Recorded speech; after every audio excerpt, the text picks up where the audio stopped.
Volvemos a Diálogo Abierto aquí por TV Perú para hablar ahora sobre otro tema de importancia, la seguridad vial. ¿Cuán responsables somos conductores y los peatones? Y hay un problema gravitante que es notorio. La gente maneja y utiliza el teléfono a la vez. Si no, solamente utiliza el teléfono, conversan, en fin. Y por eso hemos invitado al señor Luis Quispe Candia, presidente de la ONG Luz Ámbar. Buenas noches, ¿cómo está? Buenas noches, Maite. Buenas noches, Ricardo. Gracias por la invitación.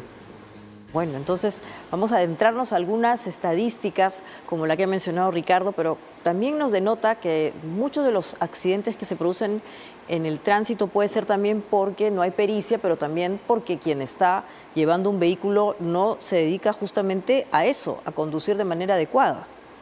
Efectivamente, las estadísticas muestran claramente y permanecen en el tiempo. La mayor causa es el exceso de velocidad, en particular en las carreteras. La segunda causa es la imprudencia del conductor. En las ciudades es al revés. La imprudencia del conductor en primer lugar y el exceso de velocidad en la ciudad. La tercera causa coincide, es en general, es la ingesta de licor de parte del conductor. Y la cuarta causa es la imprudencia del peatón. Esas causas permanecen en el tiempo desde hace muchos años, más de 15 años. El problema es que no disminuye, no sé, seguimos en lo mismo. Y la encuesta que comentaremos hoy día tiene algunos aspectos interesantes que no se toman en cuenta, que no están en las estadísticas en general, pero creo que es importante, por un lado, señalar que el Reglamento Nacional de Tránsito, en su artículo 88, dice: está prohibido conducir habiendo ingerido licor. O sea, no es que estima los 0.5 gramos de alcohol en la sangre, que es la tolerancia que para que sea sancionado administrativamente con una papeleta de infracción y medidas, sanciones administrativas como es la suspensión y la cancelación de la licencia de conducir, que son sumamente drásticas, y a partir de ahí también ya se constituyen delito de seguridad pública, peligro común, entonces son denunciados ante el juez. Pero lo cierto es que el reglamento tácitamente dice: está prohibido conducir bajo los efectos del licor. Incluso, con una nueva ley se modifica el Código Penal en el que ya pone un cuadro de alcoholemia de 0.1 a 0.5, que es el grado de tolerancia, el espacio de tolerancia. Este cuadro señala que ya no es la persona la misma, ya pierde el campo visual, sus reflejos ya son más lentos. Evidentemente, superado el 0.5 gramos en la sangre, ni que decir, la responsabilidad es mucho más comprometedora de parte del conductor. ¿Quién es más irresponsable, el conductor de un vehículo particular o de transporte público? Esa diferencia, interesante la pregunta. Yo no coincido con esa diferencia que hace la norma, porque se sanciona por conducir en estado de ebriedad al conductor de un vehículo privado con una pena privativa de libertad de un mínimo de 6 meses y un máximo de 1 año. Superado 0.5 gramos de alcohol en la sangre, conductores de vehículos privados. En cambio, los conductores de vehículos de transporte público es a partir de 0.25 gramos de alcohol en la sangre y la sanción es mayor, mínimo 1 año, máximo 2 años. El peligro es de los dos. Y es más, los que incurren en mayor número en este tipo de delito son los conductores de vehículos particulares. Y aquí tenemos unos cuadros, ¿no, Ricardo? Donde podemos empezar a ver lo que nos estaba comentando el señor Quispe Candia en relación al consumo de alcohol. Sí, 18.4% dice que ha conducido en las 2 horas siguientes de tomar y un 25.5% también con medicación que puede afectar su capacidad para conducir. O sea, lo que está diciendo el cuadro es que reconocen, como es una encuesta anónima probablemente, porque la ha recogido la entidad encuestadora, reconocen que efectivamente han conducido en estado de ebriedad. Lo que estoy señalando, y aquí nos podría ilustrar mejor, la policía anualmente interviene en un promedio de 12.000 a 13.000 conductores en estado de ebriedad. No han participado en un accidente de tránsito, estaban solamente conduciendo. En el caso de Lima tenemos en Barranco, por ejemplo, todos los fines de semana la policía hace operativos, le toman alcoholemia, ven que en la prueba excede el límite de alcohol, lo llevan para el dosaje etílico. Si es que excede 0.5 gramos de alcohol en la sangre, lo sancionan. Esas intervenciones, estamos hablando de más de 12.000, está la estadística de la policía. La pregunta es: ¿cuántos han sido sancionados conforme señala el Código Penal? Ninguno, ni uno solo, ni uno solo. Es decir, el Estado pierde tiempo haciendo operativos, haciendo documentos, informes, pasan al fiscal y el fiscal, en mérito al artículo del Código Procesal Penal, los acoge a principio de oportunidad, es decir, a nombre del Estado El fiscal le exculpa de responsabilidad, le pone una multa de 300 soles y se va. Eso es todo. Sí. ¿Para qué se hizo el operativo? ¿Para qué tanto tiempo se ha perdido? Y dinero, además, del Estado. ¿O se sanciona o no se sanciona? Pero acá, además, en este cuadro, estamos viendo que se trata de personas que han tomado una medicación También. que puede afectar su capacidad de conducir, y es 25.5% que en efecto dicen que sí, que se ponen a manejar teniendo la medicación. No, lo que están diciendo es aceptan haber manejado habiendo ingerido fármacos. Exactamente, esto es otra situación particular. Es otra situación, esto es obviamente. irresponsable. Claro, claro que sí. ¿Y qué elementos, señor Quispe Candia, se puede generar en el mundo? Los problemas que nosotros tenemos son también propios de otras realidades. Se utilizan incentivos de comportamiento, ¿no es cierto? Las multas son una forma, pero también hay otras maneras de tratar de hacer que la gente de verdad pues se preocupe, ¿no? Veamos, en nuestro país la tolerancia es 0.5 gramos, al igual que en España, al igual que otros países, en Estados Unidos 0.7 en algunos estados. Para nosotros es excesivo. La tolerancia debería ser 0.0, nada de alcohol. Nosotros presentamos proyecto de ley en el Congreso de la República, lamentablemente terminó en nada. ¿Qué ocurre en nuestro entorno? Chile ha bajado a 0.2 gramos de alcohol en la sangre. Para que no se diga, como me dijeron a mí en ese entonces, o sea que no se puede comer un arroz con pato, con cervecita. No, no se trata de eso, no se les prohíbe beber licor, que tomen hasta donde quieran y cuanto quieran.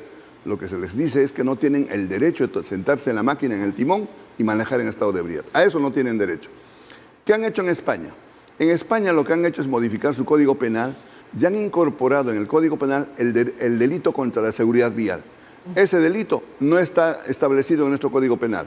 Está en el Código Penal, en el artículo 111 y 124, el 120 está establecido la injerencia de licor pues, como un delito contra la seguridad pública y peligro común. Sí.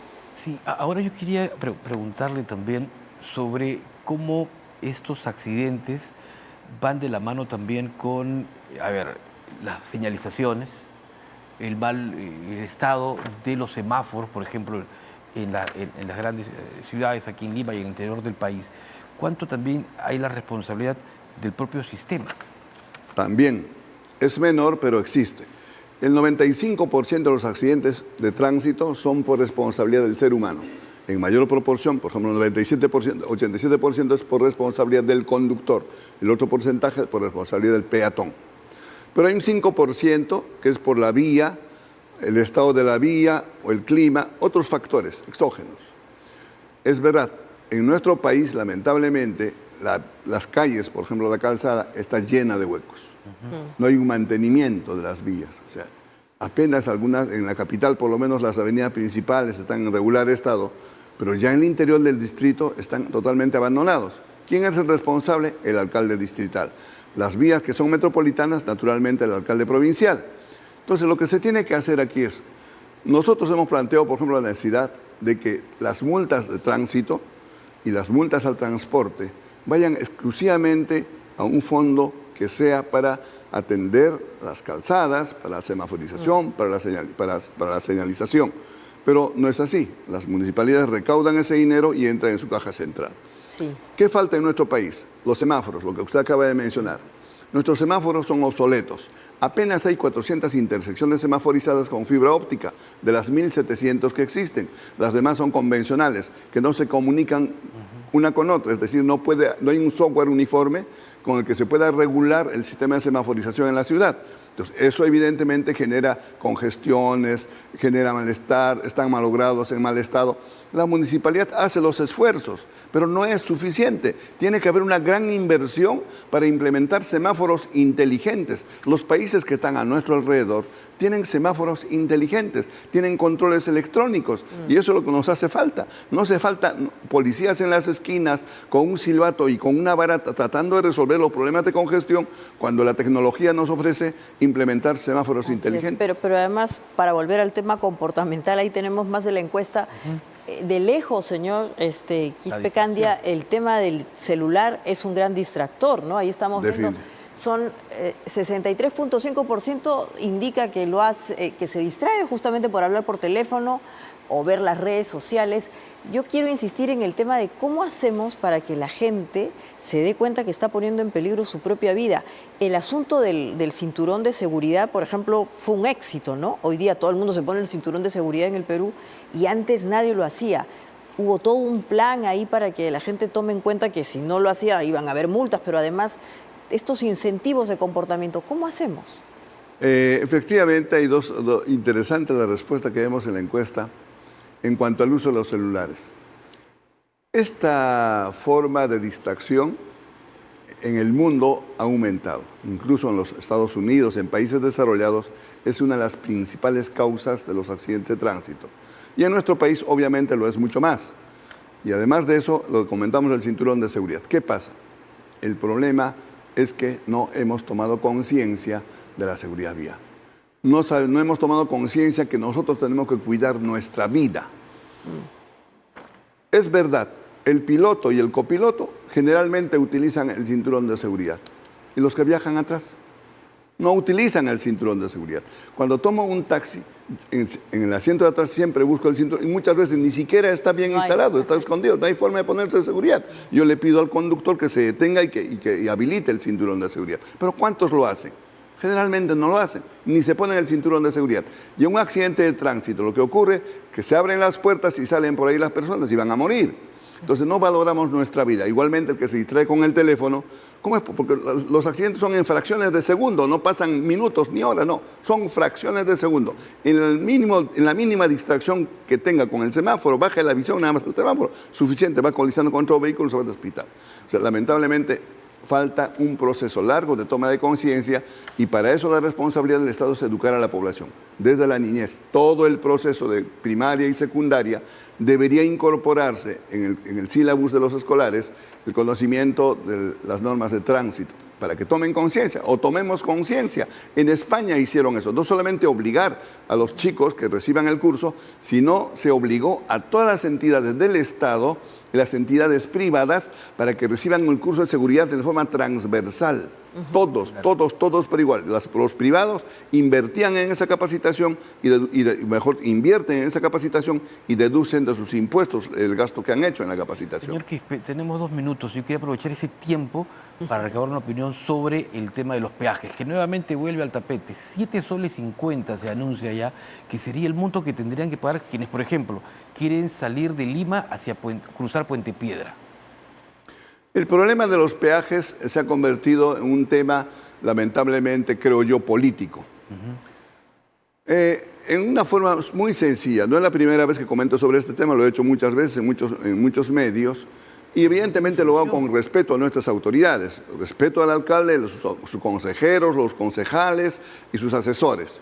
Pero hay que tener claro lo siguiente, un contrato, un acto jurídico, está establecido en nuestro Código Civil. Los que firman el contrato son los 2 únicos que pueden tomar acciones sobre lo que están firmando.